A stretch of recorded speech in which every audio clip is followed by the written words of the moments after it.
स्वागत है दोस्तों मूवीज टाइम चैनल के एक और नए वीडियो में। आज हम एक्सप्लेन करने वाले हैं हाल ही में रिलीज हुई फिल्म सिकंदर को। वीडियो अगर अच्छा लगे तो वीडियो को लाइक करके चैनल को सब्सक्राइब जरूर कीजिएगा ताकि आपको इसी तरह के लेटेस्ट और फ्रेश कंटेंट मिलते रहे। तो फिल्म की शुरुआत होती है एक फ्लाइट से, जहां पर कि हम महाराष्ट्र के होम मिनिस्टर के बेटे अर्जुन प्रधान को देख पाते हैं, जो कि एक लड़की का गंदा वीडियो दिखाकर उसे ब्लैकमेल कर रहा था। कि तभी यहाँ पर एंट्री होती है संजय राजकोट की, जो कि अर्जुन प्रधान के साथ साथ उसके बहुत सारे लोगों को बुरी तरह से मारता है और उसे अच्छे से मजा चखा देता है। तो अब जब फ्लाइट लैंड हुई और जब मिनिस्टर प्रधान को अपने बेटे अर्जुन प्रधान के बारे में मालूम चलता है कि उसे किसी ने बुरी तरह से पीटा है, तो अब वो पूरी तरह से आग बबूला हो जाते हैं और अब मिनिस्टर प्रधान अपने बेटे का बदला लेना चाहता है। मालूम चलता है कि जिस आदमी ने अर्जुन को मारा है वो राजकोट का है। तब राजकोट के एक पुलिस इंस्पेक्टर प्रकाश के पास कॉल करके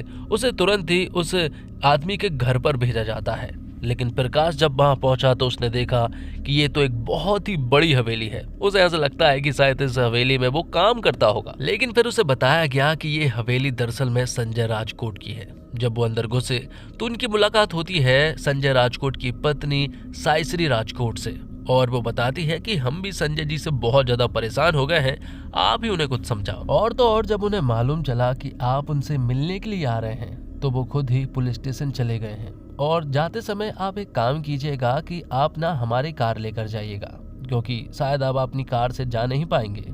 और जैसे ही प्रकाश बाहर निकलता है तो वो देखता है राजकोट की बहुत सारी जनता को, जो कि संजय राजकोट को सपोर्ट करती है, और उन्होंने उनकी कार को भी कबाड़ा कर दिया था, जिस वजह से प्रकाश को संजय राजकोट की ही कार से खुद के पुलिस स्टेशन जाना पड़ता है। और जब प्रकाश वहां पहुंचा तो उसने देखा कि संजय राजकोट पहले से ही मौजूद था, और तो और शहर के सारे बड़े ऑफिसर्स भी मौजूद थे, जो देखकर प्रकाश समझ गया था कि संजय राजकोट कोई आम आदमी नहीं है। उसे सभी लोग राजा साहब कहकर पुकारते तो कोई सिकंदर। लेकिन प्रकाश ने ठान कर बैठा है कि वो एक ना एक दिन संजय राजकोट को जरूर अरेस्ट करेगा, जिसके बाद हमें संजय राजकोट के बारे में पता चलता है कि वो एक बहुत ही भला आदमी है और राजकोट के सभी लोगों का बहुत भला करता है। वो राजा साहब जरूर है, लेकिन संजय राजकोट दिल से राजा है। जब वो एक प्रोग्राम से घर वापस आ रहा था तो यहाँ उसकी पत्नी मतलब कि साइश्री को मालूम चल जाता है कि आज उनके ऊपर अटैक होने वाला है। इसलिए वो अपने कुछ लोगों के पास कॉल करके बैकअप बुला लेती है, लेकिन उन लोगों की जरूरत ही नहीं पड़ती है, क्योंकि संजय राजकोट इन सब के लिए अकेला ही काफी है। जब यहाँ साइश्री सो जाती है तो संजय राजकोट इन सभी को बुरी तरह से मारने लगता है और अकेले ही इन सभी का खात्मा कर देता है। आगे मालूम चलता है कि संजय राजकोट उर्फ सिकंदर से साइश्री बहुत ज्यादा प्यार करती है, पूरी तरह से अनकंडीशनल लव था। साइश्री को सिकंदर के समय के अलावा कुछ भी नहीं चाहिए था, और सिकंदर वही साइश्री को नहीं दे पा रहा था। वो तो बस लोगों का भला करने में लगा रहता है, जिस वजह से वो साइश्री पर बहुत ही कम ध्यान दे पाता है, जबकि साइश्री ने सिकंदर की कई बार जान बचाई है। सिकंदर भले ही साइश्री को बहुत ज्यादा टाइम नहीं दे पाता, लेकिन जब भी उसे समय मिलता तो वो साइश्री का दिन ऐसा बना देता कि वो कभी भी नहीं भूल पाती। अब एक रात साइश्री को मालूम चलता है कि वो प्रेग्नेंट है, और वो रात को ही ये बात अपने पति सिकंदर को बताना चाहती है। लेकिन जैसे ही वो उन्हें बताने वाली थी कि तभी उनकी खदान का एक मैनेजर उनके पास आता है, जो कुछ जरूरी बातें यहाँ सिकंदर को बताने वाला था। मैनेजर यहाँ सिकंदर को बताता है कि एक आदमी मेरे पास आया था और उसने मुझे बताया कि हमारी खदान की तरह ही उसकी भी खदान है। उसे 20 किलो एक्सप्लोसिव चाहिए थे, बदले में उसने मुझे 2 लाख रुपए दिए थे। लेकिन मालूम चलता है कि इस एक्सप्लोसिव से कोई खदान वदाम में विस्फोट नहीं किया गया, बल्कि पंजाब में जो बहुत बड़ा विस्फोट हुआ था उसके पीछे इसी एक्सप्लोसिव का हाथ है। ये सुनकर सिकंदर को बहुत बुरा लगा। वो उसे थप्पड़ लगाते हैं और उसे जाने देते हैं, लेकिन बाद में मालूम चला कि पंजाब से कुछ लोग आ रहे हैं यहाँ खदान के मैनेजर को मारने के लिए, क्योंकि यहाँ पर खदान का मैनेजर जो है वो कोर्ट में गवाही देगा, और अगर उसे मार दिया गया तो ये सारा इल्जाम जो है वो सिकंदर के ऊपर आएगा। और जब मालूम चला कि वो लोग खदान के मैनेजर को खदान में ही मारने वाले हैं, तब सिकंदर अपने बहुत सारे लोगों को लेकर उस जगह पर पहुंच जाता है और खदान के मैनेजर को बचा भी लेता है। और यहीं पर हम देखते हैं कि साइसरी भी पहुंच जाती है और वो राजा साहब मतलब कि सिकंदर की जान भी बचा लेती है। जिसके बाद से अब सिकंदर का सिर्फ एक ही काम था कि वो किसी तरह से भी खदान के मैनेजर को प्रोटेक्ट करे और उसे कोर्ट तक पहुंचाए, क्योंकि आज शनिवार और कल रविवार है, मतलब कि परसों सोमवार को ही उसको कोर्ट में पेश कर सकते हैं। लेकिन इस खदान के इस इंसिडेंट के बाद से साइसरी थोड़ी सी इंजर्ड हो गई थी। उसने यहाँ सिकंदर को नहीं बताया था, बस उसने उससे कहा था कि वो उससे बात कर ले, लेकिन सिकंदर तो उसे प्रोटेक्ट करने में लगा हुआ था। तो वहीं साइसरी को हॉस्पिटल में एडमिट कर लिया गया था। वो अपने साथी अमर से साइसरी की सारी खबर ले रहा था। अब मंडे को खदान के मैनेजर की गवाही ले ली जाती है और ये केस यहीं रफा दफा हो जाता है। लेकिन तभी यहाँ पर सिकंदर को मालूम चलता है कि दरअसल में साइसरी की मौत हो गई है, जिससे मालूम चला कि उस दिन खदान में जो हमला हुआ था उसमें साइसरी को गंभीर चोटें लग गई थी। लेकिन साइसरी ने ये बात सिकंदर को नहीं बताई थी। लेकिन जब सिकंदर को साइसरी की मौत के बारे में मालूम चला तो उसकी तो पूरी जिंदगी ही पलट गई, क्योंकि जिससे वो सबसे ज्यादा प्यार करता था वो सिर्फ और सिर्फ साइसरी थी। साइसरी उसकी पूरी की पूरी जिंदगी थी, क्योंकि उसके फैमिली में कोई भी नहीं था उसके अलावा। साइसरी उसे हर जगह दिखने लगी थी, उसकी पुरानी बातें याद आने लगी थी। सिकंदर को याद आता है कि वो अपनी पत्नी साइसरी को समय नहीं दे पाता था। तभी सिकंदर को मालूम चला कि साइसरी ने अपने ऑर्गन्स डोनेट करने के लिए कुछ फॉर्म फिल किए थे, जिसमें यहाँ साइसरी के हार्ट, आइस और लंग्स को निकाल लिया जाता है। कुछ दिन इसी तरह से बीत जाते हैं, लेकिन यहाँ राजा साहब मतलब कि सिकंदर अभी तक साइसरी को नहीं भूल पाए थे। जब उसे मालूम चला कि साइसरी का दिल कहीं धड़क रहा है, उसके लंग्स से कोई सांसें ले रहा है, उसकी आंखों से कोई देख रहा है, तो अब यहाँ सिकंदर डिसाइड करता है कि वो इन लोगों से मिलेगा, ताकि वो ये महसूस कर पाए कि साइसरी पूरी तरह से सेफ है। वो साइसरी को तो नहीं बचा पाया, लेकिन वो इन लोगों से जरूर मिलेगा। तब वो अपने लोगों को लेकर सीधा महाराष्ट्र पहुंच जाता है, क्योंकि वो तीनों ही महाराष्ट्र में रहते हैं। जैसे भी साइसरी के लंग्स मिले हैं, वो एक छोटा बच्चा कमरुद्दीन है जो कि धारावी में रहता है। तो सिकंदर तुरंत ही धारावी में कमरुद्दीन से मिलने के लिए चला जाता है। लेकिन सिकंदर जब वहां पहुंचा तो उसने देखा कि यहाँ की हालत बहुत खराब है। कमरुद्दीन को लंग्स तो मिल गए हैं, लेकिन यहाँ इतना ज़्यादा पॉल्यूशन है कि यहाँ कमरुद्दीन जो है वो कभी भी मर सकता है। और इसी तरह से कमरुद्दीन के साथ साथ बहुत सारे ऐसे लोग हैं जिनकी तबीयत अक्सर खराब रहती है और उनके लंग्स भी अक्सर खराब ही रहते हैं। मालूम चलता है कि एक बहुत बड़े काशी नाम के आदमी ने यहाँ की जमीन खरीद ली है और वो आदमी यहाँ पर सिर्फ और सिर्फ कूड़ा पटकता है, ताकि लोगों को इससे प्रॉब्लम हो और वो यहाँ की जमीन को बेचकर यहाँ से भाग जाए। इस तरह से उसने बहुत सारी जमीन खरीद ली थी। कुछ 10 एकड़ जमीन और बची है। अगर वो उन्हें भी खरीद लेगा तो वो आदमी सीधा मेन रोड तक पहुंच जाएगा। फिर तो पूरे के पूरे मुंबई में इसी तरह से पॉल्यूशन होगा। तब सिकंदर उस 10 एकड़ जमीन को और इस कूड़े के आजू बाजू वाली जमीन को खरीद लेता है और कमरुद्दीन से रिलेटेड जितने भी लोग हैं वो उन सभी का मसीहा बन जाता है और इस जगह का वो सेंटा क्लॉज बन जाता है, जिसे सभी लोग हीरो मान चुके थे। जिसके बाद सिकंदर और उसके सारे लोग पहुंचते हैं सीधा बैदही के घर पर, क्योंकि बैदही वो लड़की है जिसे साइसरी मैडम की आंखें मिली थी।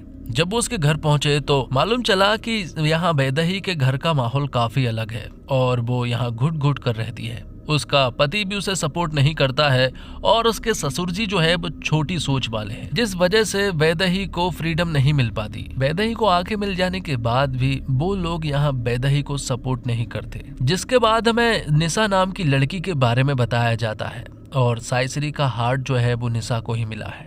लेकिन निशा की कुछ दिनों से हालत खराब है, उसकी हार्ट बीट थोड़ी स्लो हो गई है और उसे बहुत प्रॉब्लम हो रही थी। तब सिकंदर ने दुनिया के स्पेशलिस्ट डॉक्टर से बात की और ऑनलाइन ही कंसल्ट दिलवाकर यहाँ निशा को पूरी तरह से ठीक करवाया था। अब आगे हम देखते हैं कि सिकंदर अपने लोगों के साथ वापस जाने लगा था। सिकंदर और उसके लोग ट्रैफिक में फंसे हुए थे।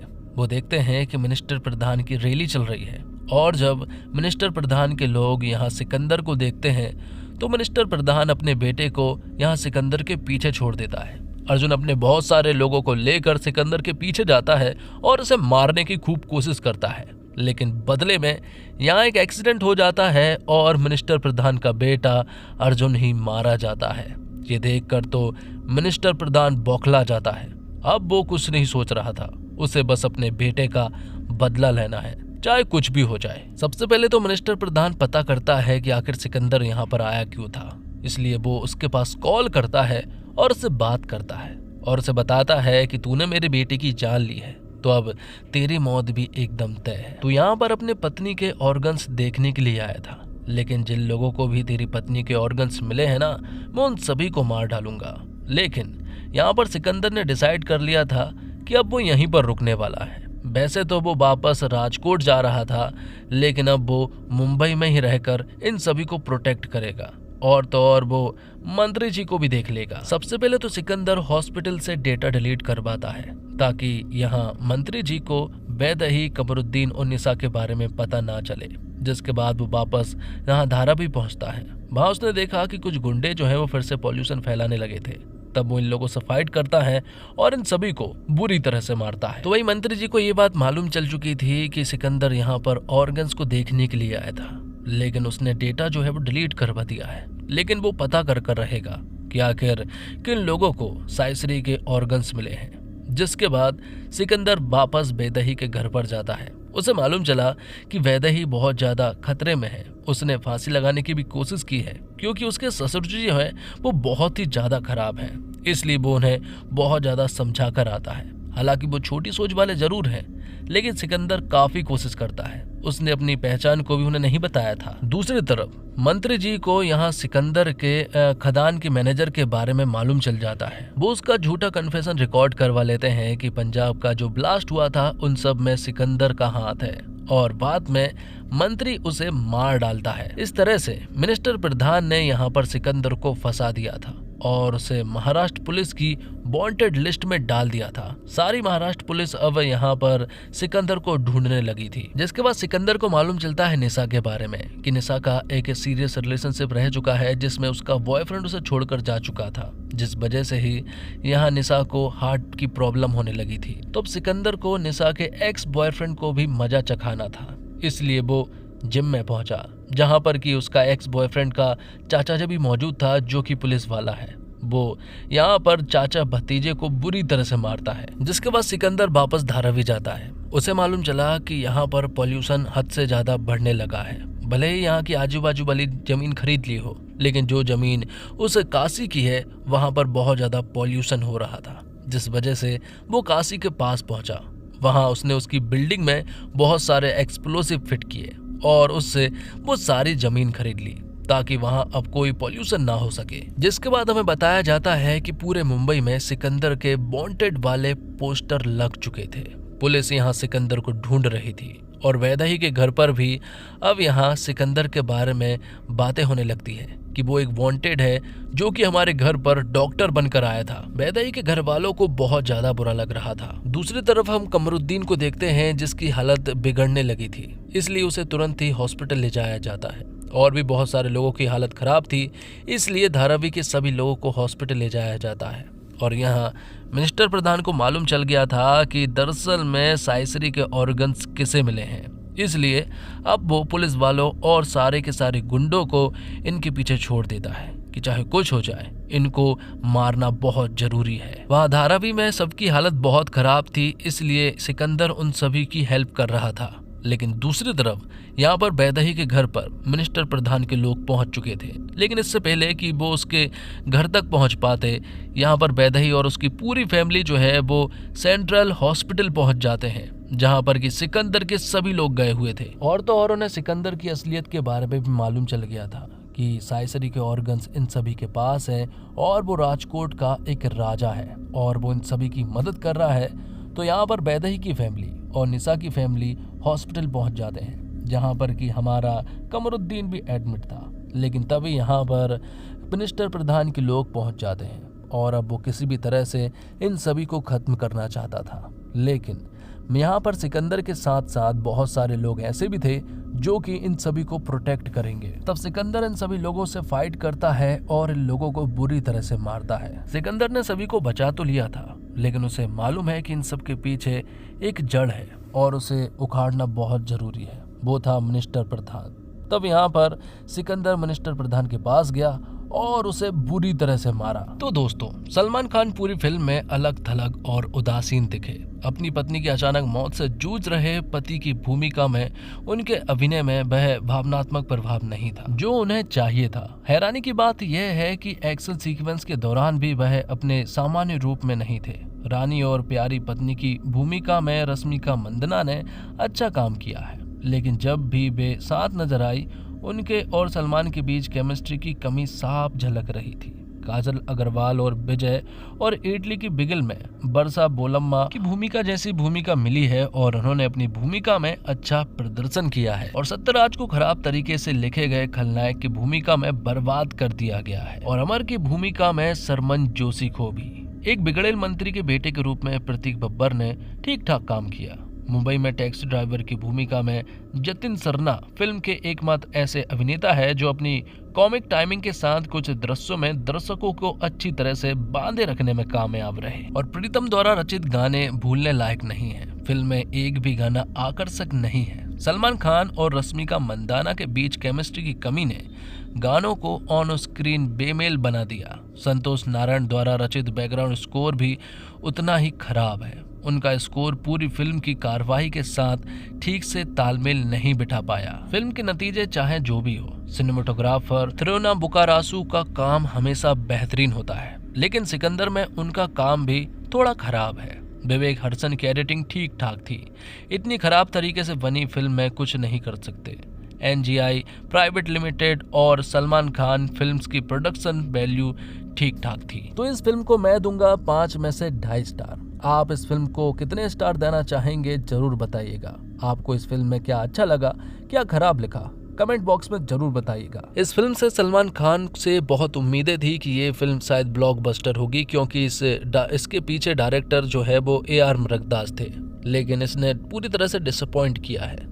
तो ठीक है, मिलते हैं अगले वीडियो में, लेकिन उससे पहले चैनल को सब्सक्राइब कर दीजिए ताकि आपको इसी तरह के लेटेस्ट और फ्रेश कंटेंट मिलते रहे। और हाँ, नोटिफिकेशन बेल को भी ऑल पर कर दीजिए। धन्यवाद। जय हिंद, जय भारत, जय श्री राम।